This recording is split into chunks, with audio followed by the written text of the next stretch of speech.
Big Adventure official nomination.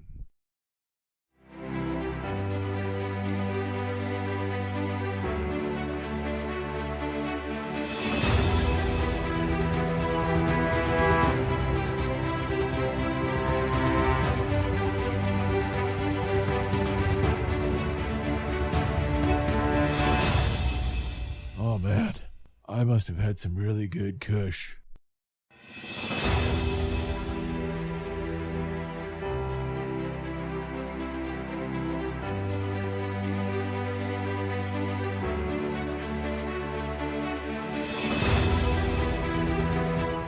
Are you from my podcast? Because I think you're a hallucination. Let me take another hit.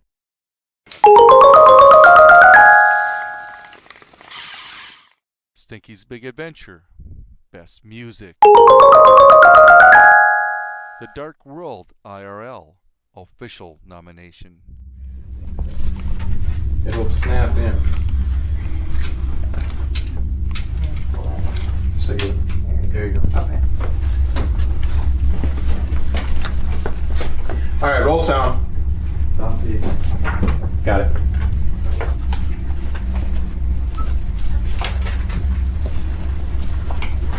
Scene 26.1, take 2, mark. Everybody settle. And action. Help! Let go of me, psycho! One more time. I lost my shoe there.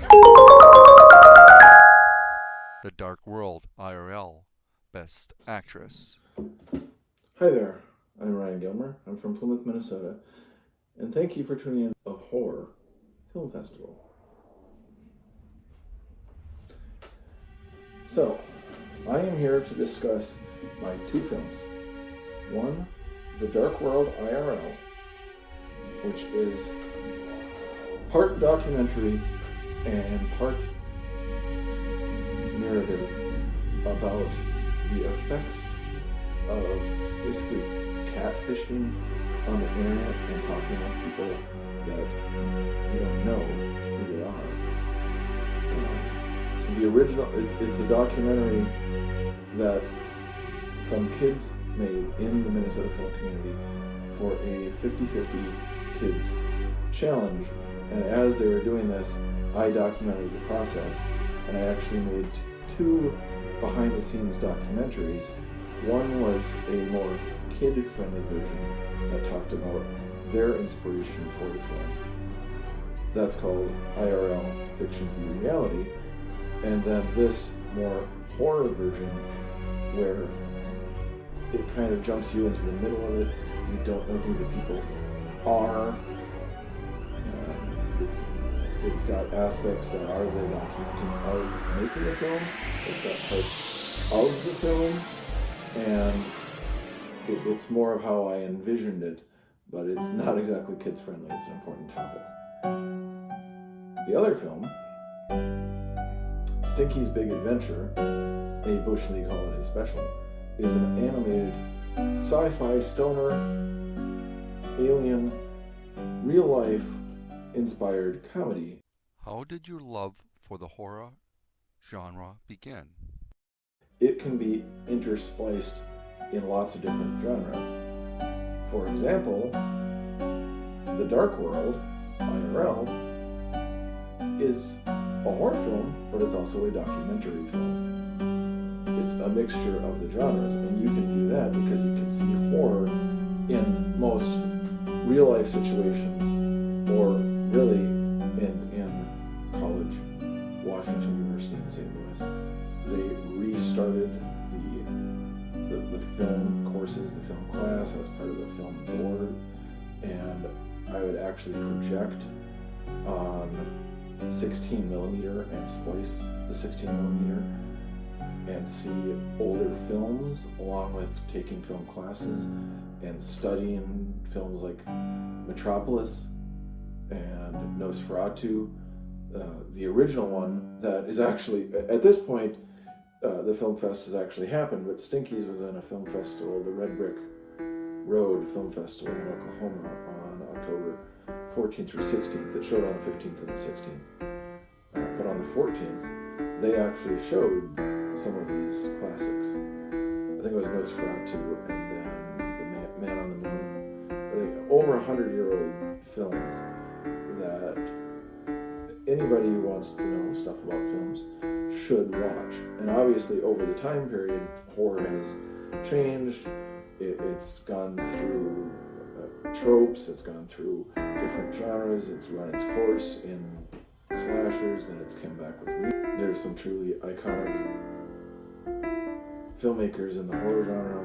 A lot of them have passed, but they can be great films, and you can mix the horror element with other films, including documentaries that are just out in theaters now or streaming available. Real life horrific situations. What made you want to be a filmmaker? Like when movies come out, you love seeing them. You love the Lord of the Rings, you love the Avengers, you love different things. And about the time when the original Lord of the Rings, well, not the original was an animated movie, the original movie version, but the Peter Jackson versions of the Lord of the Rings, there was basically you could become a member and then you'd have a credit in the film. So if you watch the 3 original Lord of the Rings movies, my name is in the credits. The extended version of the film, but it is in the credits. If you check on Imdb, my name is also in the credits there on the extended version. So different ways that filmmakers have gotten fans involved. And then in the community here in Minnesota, some films have been made back in 1996, which actually technically I think is pre-Lord of the Rings, that Sam Raimi came to town and filmed the movie A Simple Plan. So when there was a film contest in Minnesota, I made a film about some guy who was obsessed with the filming of A Simple Plan. It was his favorite movie. So it's inspired by real life situations. It's not true. I'm not obsessed with it. I have not seen that film in like 10 years or so. But go see it. A Simple Plan. Billy Bob Thornton, Bridget Fonda. My dad's in it as a cameo, but you can only really see his ear. I was actually at school at the time of filming, so I could not be in it. However, when I came back, there were other films that were filming in Minnesota, some big, some small, some just local contests. And the first one that I was in officially, like I got paid for it, I didn't get a credit for it, because technically I'm in the crowd scenes of Bombay, which was the original title of The Mighty Ducks, and that's what was posted at the North Star game. But the first movie I actually got paid to be in, it was filmed under the title Thin Ice. It was released as under the title The Convincer. And it's an independent movie, so it didn't get much of a release. But that was the first thing. I just wanted to be on set, I wanted to learn, I wanted to be, hey, I'm involved in that, I can go see that on the big screen kind of thing. And then the idea is that more films like that would come to Minnesota. It's been 11 years, and there hasn't been a big Hollywood production, but there have been a decent number of smaller independent films, and then there are also a big contest short film scene. So I started making my own films to learn about it, and also because sometimes when you work on other projects, you don't get to see them. You don't get paid, you don't get credit, and people don't like you asking to see. So I made my own because I could control the aspects, and I made sure people who were involved were informed. How did you come up with the story for Stinky's Big Adventure? In Minnesota, there's a contest called the 50-50. It's anyone in the world can actually sign up for it. Right now, the biggest one is the All Hallows Eve version, which, depending on when you're seeing this, the 2022 year of the film submitted for the All Hallows Eve version has already happened. I made a film for that one, so maybe you'll see that next year, and it's called 10/26/22. You'll never see the same version of that film twice. It's in the contest. You pick a genre when you register. You get another genre at the con. You have 50 days to do the film. See, it's 50 of the genre, then you get the other 50. You have 50 days to do the film. You have different required elements also. This year it was a pin. Last year with Stinky's, it was just the split, but you also had to say in the movie something along the line, this film was made for the 50-50 Reel Challenge. So that was the inspiration for it. I registered for the 50-50 Reel Challenge. I wanted to make it, but because of COVID lockdown, which was the lockdown portion was done, but I didn't have access to my normal team that I worked with before. So I just ran a bunch of different ideas and how to do it. I even was thinking of doing a horror documentary about people who think the earth is flat. And I actually filmed different sidewalk art on that, and then they never came back to the area, and I don't know where they are. You sort of have to luck into that. So that was one idea. There was another idea that a friend of mine actually made about the last ride.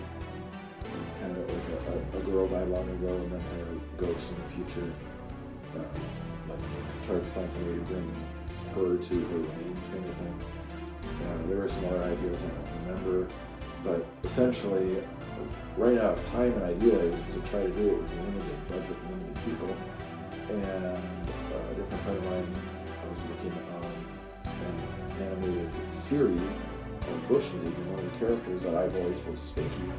And I ran by him, maybe we should do sort of focusing on the individual characters, and we can do this one with Stinky, and then we can actually do like a series on that. Right now, Stinky's Big Adventure is in a series, but that was the impetus for Stinky's Big Adventure, and the idea that it eventually boiled down to also ran through, because you run through different story ideas, both for what you think would work as a story and for what you can do in whatever time or restraints you have. One idea was actually that it would be with the other Bush League cast in like a haunted house, kind of more like a Scooby-Doo version, or Clue, but that would get more people involved, and at that point we only had 7 more days to get it done and turned in.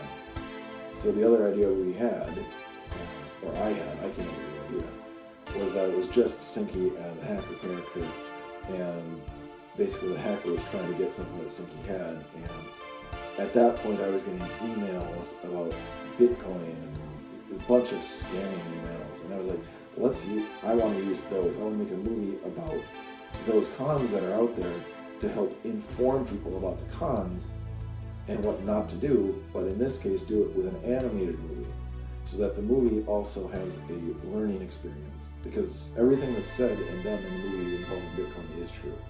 If you lose your password, you can't get it back. If you input the wrong password a certain number of times, you are permanently locked out. That kind of thing. How did you come up with the story, The Dark World, IRL? It was twofold. For the again, it was a 50-50 contest, but this time it was the kids' version of the contest. And I was approached to work on that film. I'm not in the kids' version of the film, but I was documenting it. And I was saying I would make a movie out of this, and then I made the kids' version of the movie, which is more of the interviewing the people, what their inspiration for that portion of the movie was. And then I wanted to make a darker version that would hit it home. Now, since this is also more of a documentary film, you've got to realize when you make documentary films that you've got to go with the story. Like, I had a different 3-act structure involved in how I initially wrote out the film. I wanted to show more of the areas, more of the locations, etc. But I wasn't allowed to film some of those locations. That's a whole other story. So I was unable to make the movie that I wanted to make, and then I had to rewrite it with what we already had shot. And the best way to kind of get the story that I wanted was to not tell you who the people were, not tell you who the real life people are. Let the viewer decide what's real and what's a movie, what's the dark world and what's in real life. Because in reality, and this is the other film, in the reality and fiction and real life scammers, the line is so blurred or crossed, and it's so hard to tell what is real, what is fake, what is myth, what is legend, what is rumor, what is drama.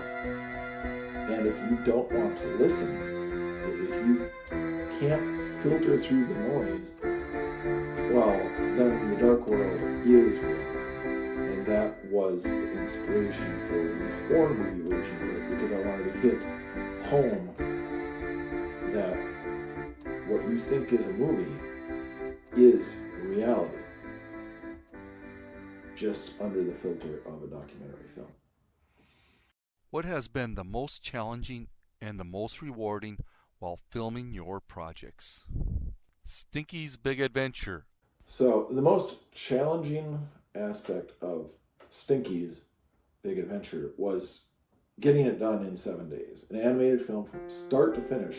This isn't just starting the animation. This isn't just the rendering portion. This is the, hey, do you want to do a film with this? Here's my ideas. And getting a call back the next day. Yeah, let's do that. And then running through the ideas. Usually pre-production is about a 30-year time. Production is about a 30-year time. Post, about a 30-year time. And you're already dealing with a contest that's 50 days. But we're already down to 7 days. So it literally was 2 days pre-production writing, 2 days recording the voices, driving in, getting it ready, and 2 days of rendering it, and then 1 day of making sure everything's in The Dark World IRL. Biggest challenge for The Dark World IRL is that I did not have everything I needed for the film that I wanted to make. This, again, was a 50-50 project. This time, the 50-50 challenge was not the kids version, it was not the horror version, it was the hope version. So, I made this film to try to show, like, to hope people would understand the dangers of being online, the dangers of being with strangers, that people would learn. And I filmed footage, behind the scenes footage, while the actual movie, the kids version movie, was being made. And I had the kids friendly version of it, and then I had the more horror aspect versions of it, because these were shots that I was intending to get when I was doing all the behind the scenes, because I would then kind of plop them into the timeline idea of the overall structure. When you're doing a documentary, you have an idea of the film that you want to make, the idea of where you want to go. It's not necessarily a 3-act structure that you write, because you don't know the ending. You have the idea of the ending, but you don't know where it is, so you have to change it. Now for the narrative, you can write the 3-act structure. And you can write the 3-act structure even if you're using the documentary foundation, because you know where the story is going. However, I was not allowed, and this was the problems of the film, to be at certain locations, to get certain scenes that I needed, the certain scenes that I had scripted, certain scenes that the kids filmmakers had approved, but other adult said no. I can't.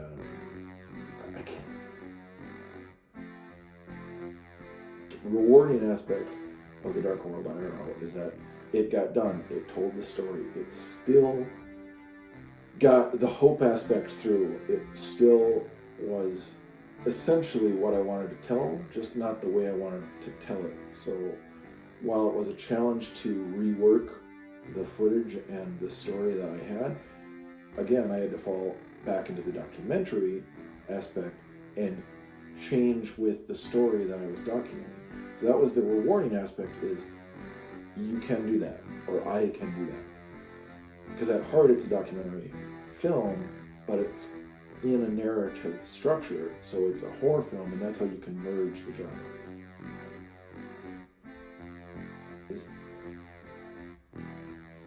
I got an animated film done in 7 days. People liked it. It's another genre that I got practice working in. And again, people like the film. It's gotten into other festivals. It's gotten into this festival. It's nice to make a standalone story as part of a bigger universe. It has gotten into a pilot story institute up in Duluth. There are different ways or places that this story can go. Whether or not it does, I don't know. I might get back to it, I might not. Because it is a standalone story, but there are so many more things you can do in the universe. Whether or not something else comes about from it, it is a completed animated sci-fi horror alien adventure stoner comedy, and we need more of those.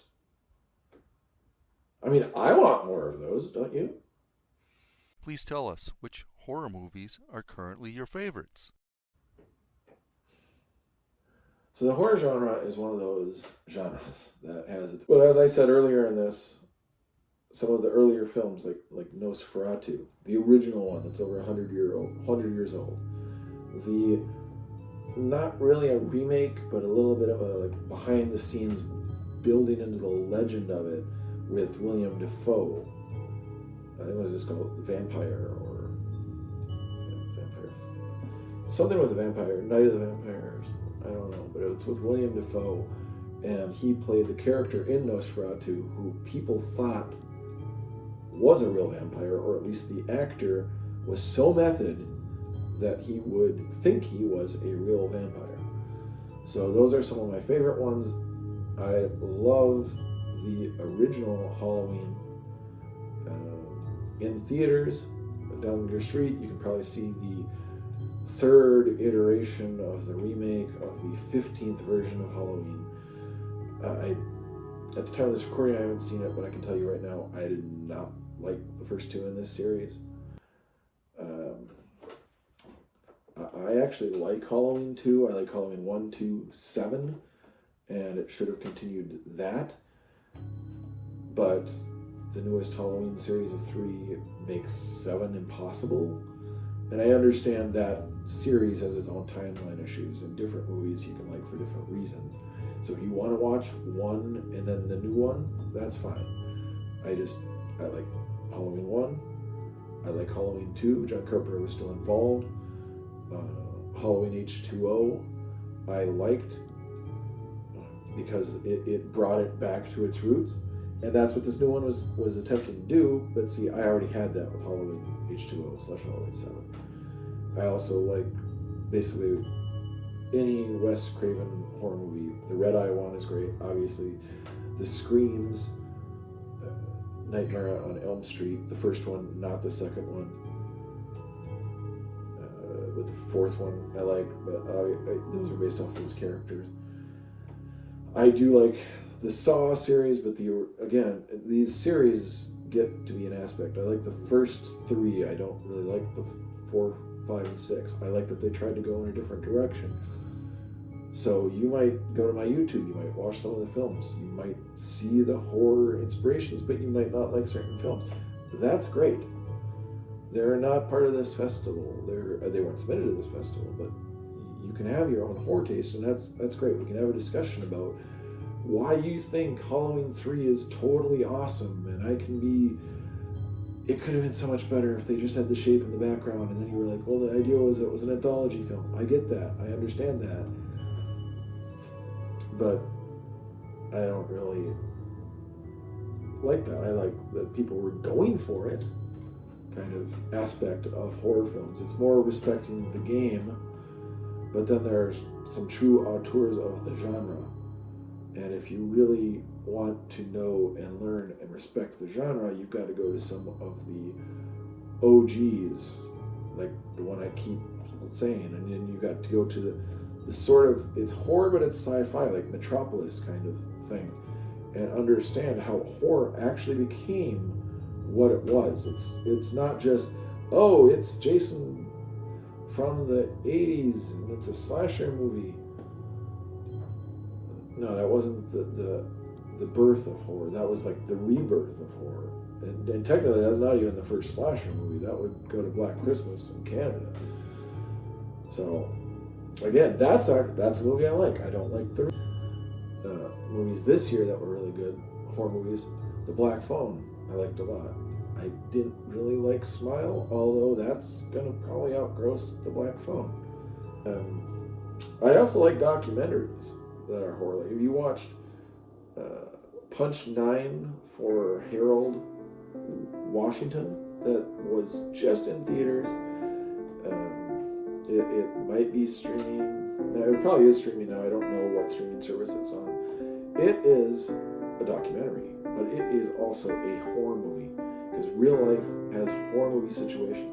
And you might not know who Harold Washington is, but if you've watched Back to the Future, the Back to the Future series, you have heard his name.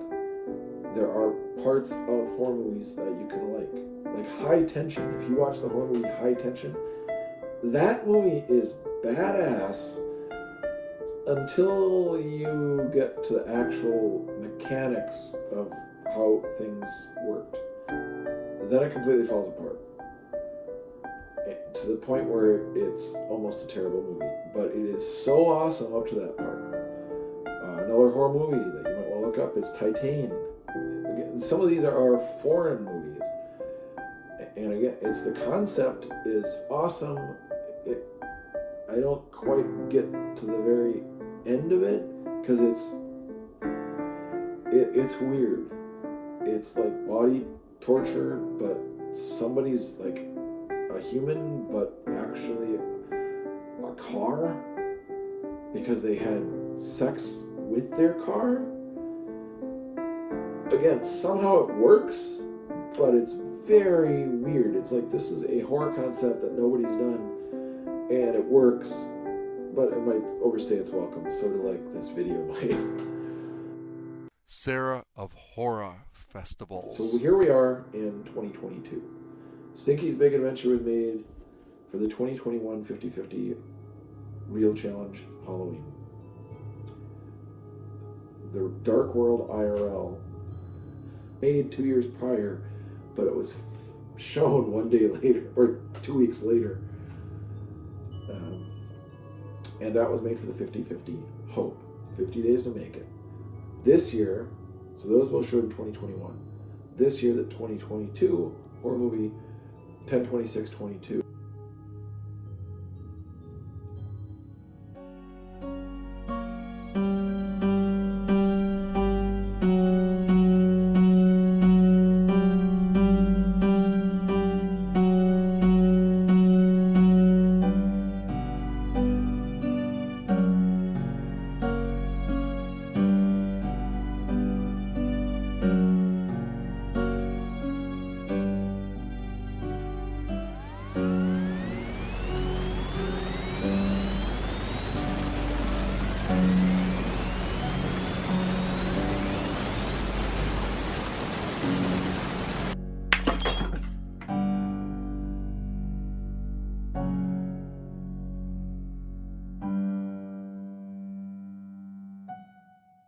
You'll see that one next year.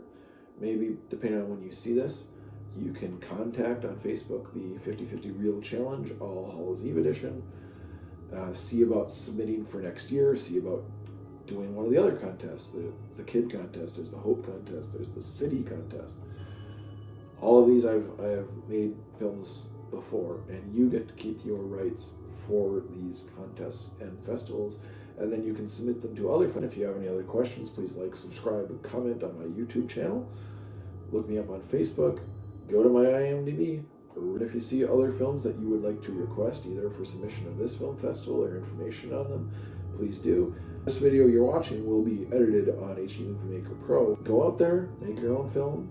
Maybe submit it to this film festival next year. Maybe contact Ira Livingston and the 50/50 and submit to that film festival next year. I will hope to see yours at a Minnesota theater for its premiere, if you do it that way.